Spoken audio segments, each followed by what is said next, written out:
Good morning to everyone in attendance for this year's Veterans Day Assembly. I'm Melissa Strite, and as president of our Silver Lake High School National Honor Society, I would like to express what an honor it is to have our veterans here with us today and for allowing us to express our gratitude for your selfless service to our great nation. We recognize and celebrate the commitment of the men and women in front of us, not only today but every day, for the freedoms you all protected for us to enjoy in our daily lives. This year, we are grateful to have our assembly on the actual date of Veterans Day. We chose to change the time to acknowledge the actual time set aside for this recognition of our veterans. World War I, known as the Great War, officially ended with the Treaty of Versailles on June 28, 1919 in Versailles, France. The fighting had actually ceased 7 months earlier when an armistice between the Allied nations and Germany went into effect on the 11th hour of the 11th day of the 11th month. November 11th, 1918 is generally regarded as the war to end all wars. We continue to observe November 11th to preserve the historical significance of the date, but more importantly, to focus attention on the important purpose of Veterans Day. A celebration to honor America's veterans for their patriotism, love of country, willingness to serve, and sacrifice for the common good. As we listen to the program before us, it is my hope that we will all be inspired by the actions, duty, and service each of you have accomplished to keep our nation great for decades to come. Your courage and pride is applauded as we honor each of you. Thank you for being here and being a part of our community. Oh, say, can you see?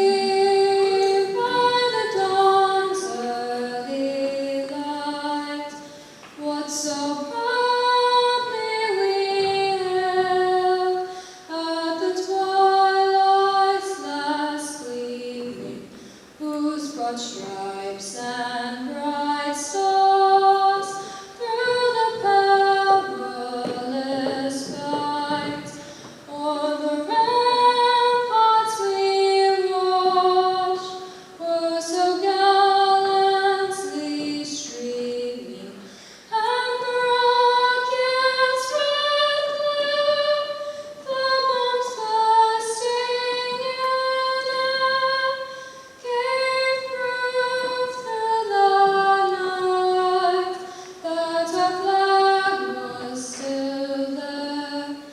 Oh, say does that star-spangled banner yet wave o'er the land of the free and the home of the brave? Good morning. I'm Tessa Gerber, Vice President of NHS. I am going to read President Biden's Veterans Day 2024 proclamation. Today, we honor generations of America's veterans, patriots who have stood on the front lines of freedoms and kept the light of liberty shining bright around the world. Just as they have kept the ultimate faith in our nation, we must keep ultimate faith in them.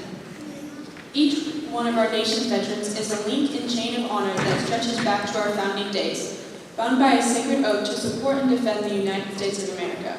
Throughout history, whenever and wherever the forces of darkness have sought to extinguish the flame of freedom, Americans' veterans have been fighting to keep it burning bright. We owe them a debt of gratitude we can never fully repay, not just for fighting for our democracy, but for giving back to our communities and inspiring the next generation to serve, even after they hang up their uniforms. As a nation, we have one truly sacred obligation: to prepare and equip those we send into harm's way and to care for them and their families when they return home. While veterans are the spine and steel of this nation, their families are the courageous heart. They also serve and sacrifice so much for our country. Earlier this year, I had the opportunity to visit Normandy to mark the 80th anniversary of D-Day alongside so many World War II veterans. Their service and sacrifice helped free the world from tyranny. We learned then what we still know now: democracy is never guaranteed. Every generation must preserve it, defend it, and fight for it. Today, we honor all veterans who have persevered, defended, and fought for our democracy. They prove that we are a nation that can meet darkness with light again and again, no matter how high the cost or how heavy the burden. May we all strive to be worthy of their sacrifices for us, doing our part to keep the light of liberty burning bright for generations to come. In respect and recognition of the contributions our veterans and their families, caregivers, and survivors have made to the cause of peace and freedom around the world, the Congress has provided that November 11th of each year shall be set aside as a legal public holiday to honor our nation's veterans. Now, therefore, I, Joseph R. Biden Jr., President of the United States of America, do hereby proclaim November 11th, 2024 as Veterans Day. I encourage all Americans to recognize the valor, courage, and sacrifice of these patriots through appreciation ceremonies and private prayers by observing 2 minutes of silence for our nation's veterans. I also call upon federal, state, and local officials to display the flag of the United States of America and to participate in patriotic activities in their community. In witness whereof, I have hereunto set my hand this 6th day of November in the year of our Lord 2024, and of the independence of the United States of America, the 249th. Good morning. I'm Olivia Ray, co-secretary of our chapter. At this time, we'd like to individually recognize the veterans in the Silver Lake community who have joined us this morning. When we call your name, please stand and turn to the crowd. We would also like to ask the family members, including students and staff of our veterans, please stand and be recognized along with them. Mike Schaefer.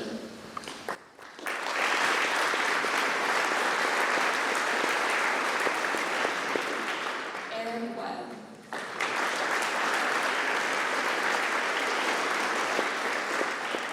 Robert Webb.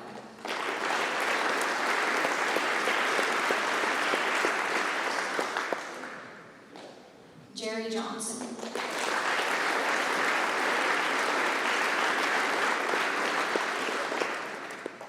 Kenneth Rakestraw.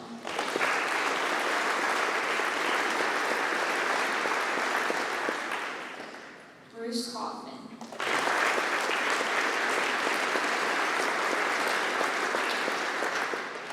Scott Herman.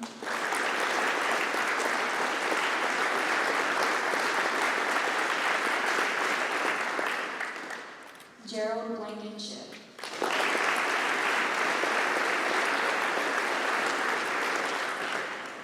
Josh Phelps.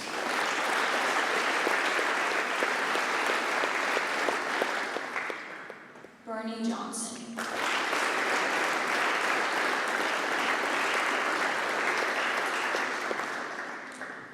Evan May.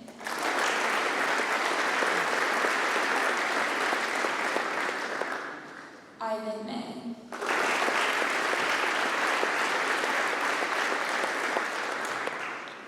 Kendall Phelps.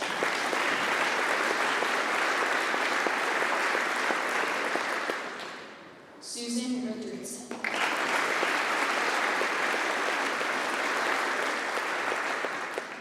Jim Little.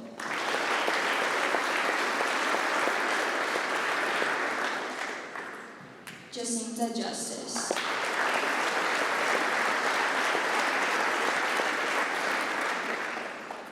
Francis Von Lentil.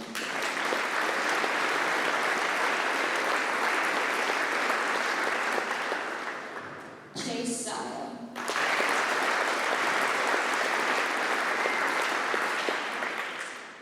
Lauren Goodman.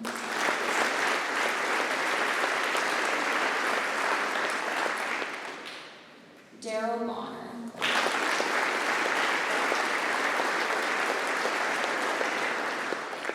Joe Rudolph.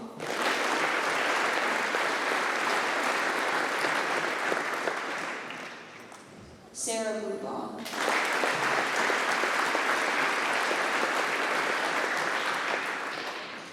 Wayne Kellner.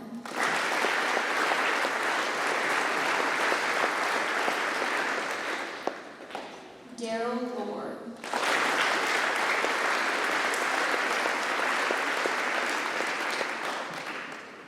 Jim Lindstrom.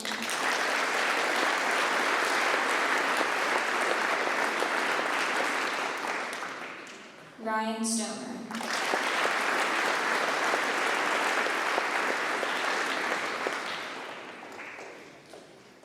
Harry Adams.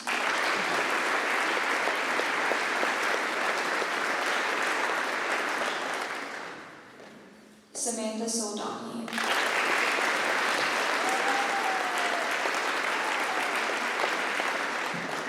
no Mossrooms.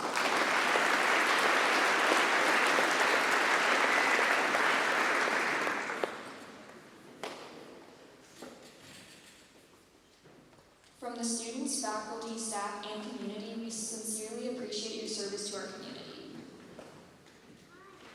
And Jim Whitehead.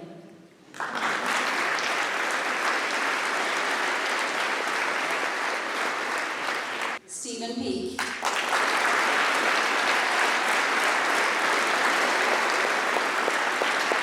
I would like to take a moment to recognize our guest speakers, Eric Webb and Robert Webb.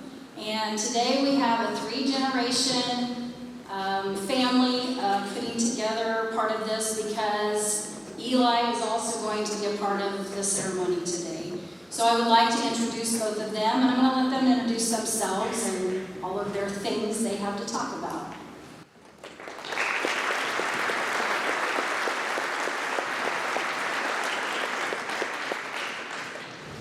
Good morning.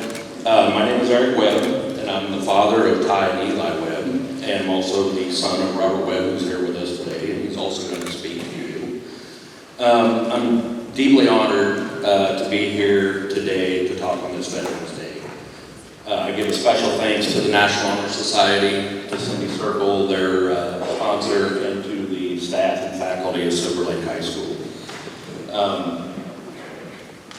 It's kind of unique. We all, as veterans, took a call, and we show up when we're supposed to. And you all have invited us again, or made a call, and here we are. So that's quite humbling for us, believe it or not. So background on me, my military service, I enlisted in the Air National Guard. In 1985, I was still a senior in high school, 17 years old, prior to graduating, of course, and then went to basic training, turned 18, that was real exciting. I retired with 26 years of service. I served in Operation Desert Shield, Desert Storm during the first Gulf War, Operation Northern Watch, Operation Delivered Forge, and there's probably some others I've missed, but I didn't move on with that. I also was an alert crew chief for a very long time during the Cold War. 19 out of those 26 years, I was an aircraft mechanic and I was enlisted. So I'm kind of what they call a maverick because I went and got a commission after the fact. And that's kind of unusual, but in the Guard, you kind of do those things. We kind of cheat. It was all good, and it was the last part of my service. I was in the finance office as the budget officer. Today, Miss Circle, or you guys call her Circle, I think, isn't that the way you guys call the teachers by their name, not by Mr. or Mrs., so I'm kind of old school here. She asked me to come up and talk to you today what it means to be a veteran. And I had to think about it for a while because there's a lot of stuff that goes through your mind on what it is to be a veteran. So I came down to three main points of reference: grateful, humble, and honored. So first off, grateful. I'm very grateful that my father had me look at the Air National Guard because as a senior in high school, some of you all know what you want to do, seniors, which is great. Some of us didn't know what we were doing. We were just happy to graduate, and he saw that I had no college aspirations, no job aspirations. So my message to all of you, most of the seniors right now, but all of you, your parents might know something that you don't. I know that's hard to believe, but please listen to them. And even if you don't want to, go ahead and follow that direction. Just see if maybe it's for you. It worked out great for me. I'm grateful because I grew up fast. I learned a lot of life lessons serving. And one of the greatest things I learned is not just about me. There's a larger picture to all of us. I traveled, I saw the world, I've been to the Middle East, I've been all over Europe, saw the Great Pyramids, that was pretty awesome. I've also seen how others live, and there's some great countries out there, but have no doubt, you live in the greatest country on the face of this earth, and we need to keep it that way. So humble. I'm humbled to have been a small part of history. Going to Desert Shield, Desert Storm at the time, 23 years old, I had no, I just was there to do my job. But I'm a small piece of that history. I'll never be named in a history book. That's fine with me. But it was an honor to be there, and I'm humbled to have been part of that. I'm humbled to be part of a brother and sisterhood that will last forever. We often tease each other, branch-wise. Josh knows this because he'll see some of the stuff I sent to a friend of ours. But we tease each other. But when it comes down to it, this is a brotherhood and sisterhood that lasts forever, lasts our lifetimes. So I'm humbled to be part of that and to be, amongst all of these folks here today.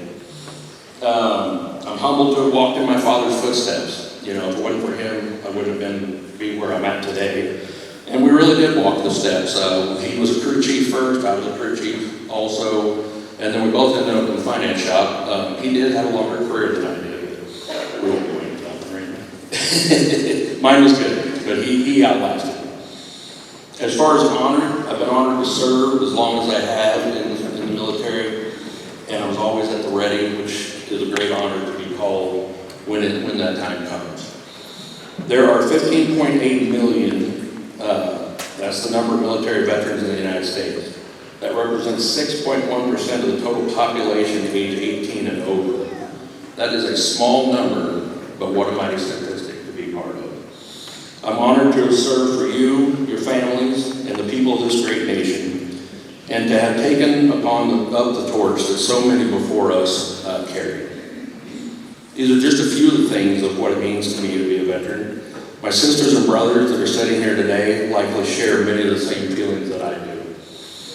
In closing, I'd like to say today, I'm grateful for you. I'm grateful for the faculty, and this school. I'm humbled to be able to speak to you. I'm honored to be here with all these veterans that are here with us today to remember all those who have served before us.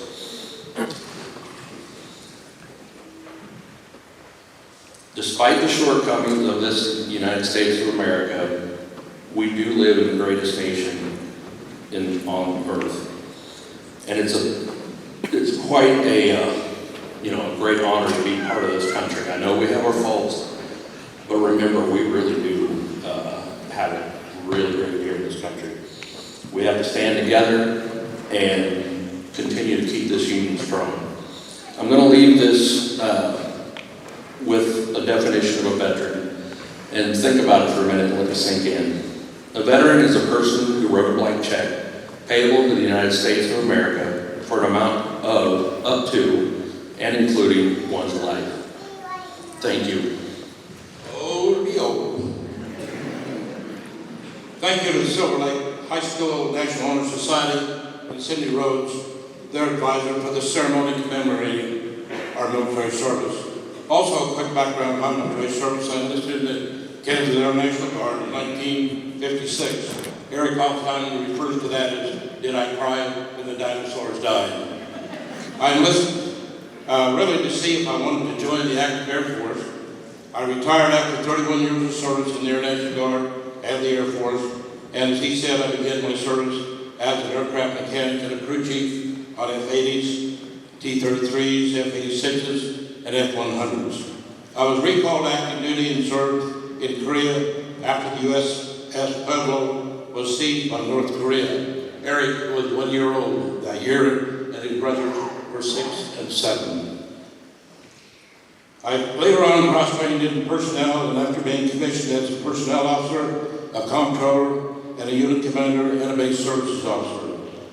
Our military service provides for our safety and our freedom. We are all joined for various reasons.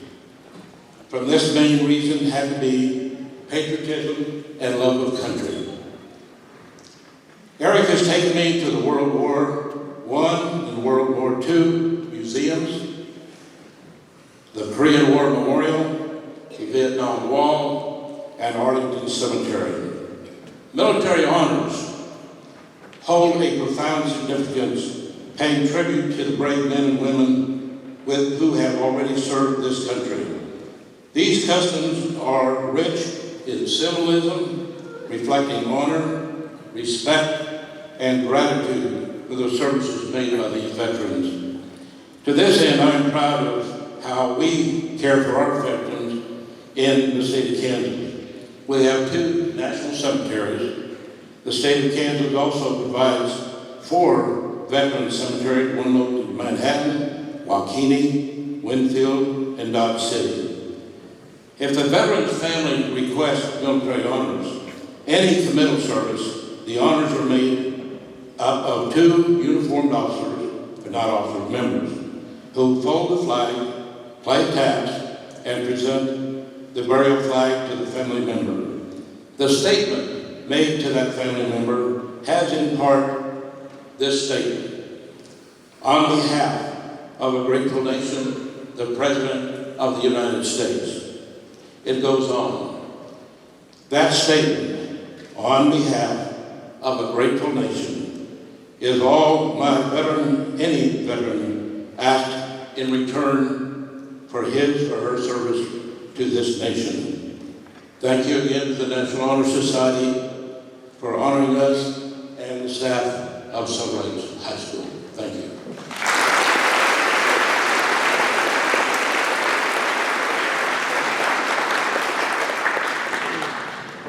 We would like to welcome the choir to come up under the direction of Miss Abby Davenport. How many of you do have military members in your family that are not here today?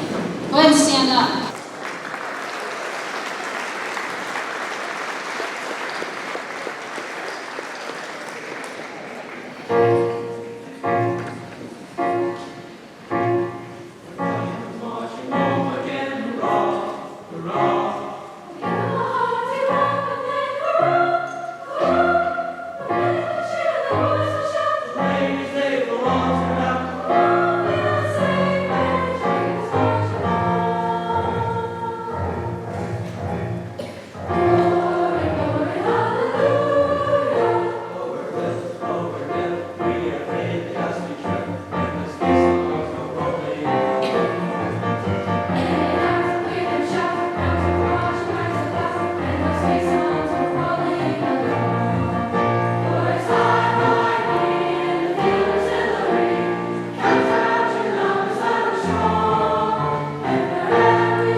Thank you also to Mr. Rhodes and the band for their participation. I also want to mention that there is another Webb involved in today's ceremony, and Ty is over here on the camera. Today is a day we do this assembly once a year. And it is a time that we take about 45 minutes out of our lives to honor these people. And when we sit in the crowd and we're draped over the seats and we're sitting lazy and we're joking around with our buddies, that is 45 minutes of disrespect to these individuals. So everybody sit a little taller and honor these men and women for what they have done for each and every one of us, that we have the ability to take 45 minutes to recognize them. Last year, we learned about the fallen soldier, sometimes said as the missing soldier table. We have it set up. We're not going to talk about all the individual pieces to it, but it is there. And this year, we're going to learn about another piece of Veterans Day, the poppies. Eli is going to read the famous poem, and then I'm going to tell you what the significance of the poppy is. In Flanders fields the poppies blow, between the crosses, row on row, that mark our place, and in the sky, the larks, still bravely singing, fly, scarce heard amid the guns below. We are the dead, short days ago. We lived, felt dawn, saw sunset glow, loved and were loved, and now we lie in Flanders fields. Take up our quarrel with the foe. To you from failing hands we throw. The torch, be yours to hold it high. If ye break faith with us who die, we shall not sleep, though poppies grow in Flanders fields. Every individual seated before me knows the significance of the red poppies, but I'm not sure how many of you seated in the bleachers understands the poem's origin or what the poppy has to do with Veterans Day. My students last week, with lots of grumbling, made the many poppies decorating the walls here and out in the hallway. They did a great job. But while we spent many hours cutting, gluing, assembling, they did not understand why in the world I was making them do that. One was because I didn't want to make them all. The other was a reason I told them I would share today. The poem that Eli read was written by a Canadian physician, Lieutenant Colonel John McCrae, during the First World War. There are several stories when you start digging into the meaning of them and about John McCrae. And when he wrote the words, within a couple of days' time, but it was in May of 1915. A very good friend of his was killed in the second battle in the Flanders region of Belgium. This battle was especially significant because Germany launched one of the first chemical attacks in the history of war. McCrae performed the burial service for his friend there on the field the day after his death, and he noticed poppies quickly began to grow across a battlefield where there hadn't been any before. The next day, he began to write the poem while sitting in the back of an ambulance. It was said that McCrae wasn't happy with it, and he wadded it up and threw it away. Apparently, a member of his unit had read it before he threw it away, and he retrieved the paper and convinced McCrae it was really good and it should be published. After several weeks, it was indeed published and has been a legacy piece since. There were a lot of pieces to it getting published that I won't bore you with. It became a motivational tool for Great Britain, for Canada, and for the United States. because it painted a vivid picture in words of the events on the battlefield in Flanders. Many wondered why the poppies grew in such a strange place, but there was a scientific aspect to the reality. Due to the damage caused by the chemicals used to the Flanders landscape during the battle, this increased the lime content in the surface soil, leaving the poppy as one of the few plants able to grow in that area. Today, we associate the poppy with remembrance and honor, and it is a symbol for both Veterans Day and Memorial Day. So I hope that when you see a poppy, you now understand the significance. I'm Kaufman, and I'm the treasurer of NHS. While Veterans Day is primarily a tribute to America's living veterans, we would like to observe a moment of respectful silence for those who have given their lives for our country.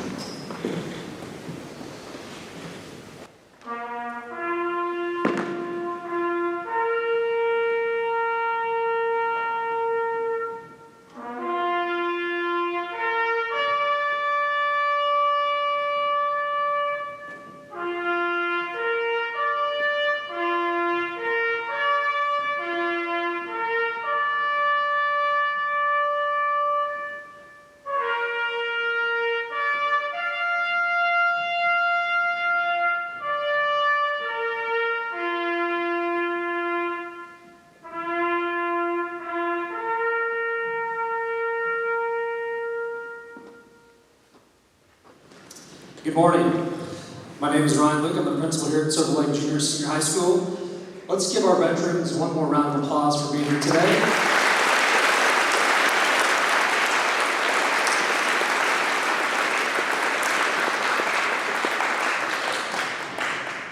The willingness of America's veterans to sacrifice for our country has earned them our lasting gratitude. Veterans Day, this assembly's purpose is to thank all the brave men and women who have served and are here to serve to protect our nation and our freedoms that often get taken for granted. This assembly is also very important for our students. I hope today's presentation has allowed our students to recognize the freedoms that they have and to recognize those who provide us those freedoms. Those that serve us allow us to have the opportunity, every opportunity possible in our lives to pursue our passions, and that's why we're here. Again, I'd like to thank our veterans for attending this morning. I'd also like to thank our NHS officers and the NHS for speaking, and the members. I'd like to thank Mrs. Cindy Circle for the organizing this event. She's always very creative. The stage looks awesome. I'd like to thank our choir and our band, Mrs. Davenport and Mr. Rhodes for the music this morning as well. And then let's stand up. Students, veterans, stay seated. Let's give them one more round of applause. Thank you so much.